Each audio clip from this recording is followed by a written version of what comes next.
আপনার চাহিদার কোনোদিন শেষ হবে না।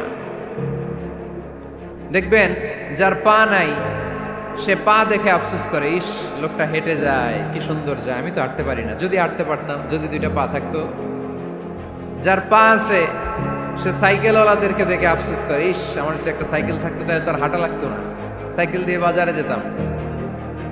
যার সাইকেল আছে সে আবার হুন্ডাওয়ালাদেরকে দেখে আফসোস করে, ইস একটা হুন্ডা যদি থাকতো তাহলে তো ভোঁ ভোঁ করা যাইতো না।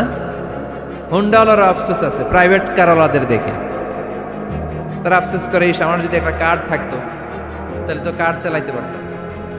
যাদের প্রাইভেট কার এদেরও আফসোস আছে, ইস আমার যদি একটা হেলিকপ্টার যদি থাকতো তাহলে তো উড়াল মারতে পারতাম, ঠিক না? হেলিকপ্টারওয়ালাদেরও আফসোস আছে, আমার যদি একটা জেট প্লেন থাকতো, jet plane, private jet plane, prince Walid bin তালালের মতো 70% মেড অফ গোল্ড, তার একটা জেট প্লেন আছে, এটার 70% স্বর্ণ দিয়ে বানানো। তার মানে চাওয়ার কোনো শেষ আছে নাই। সুখ শান্তি যদি চান অলওয়েজ পড়বেন আলহামদুলিল্লাহ।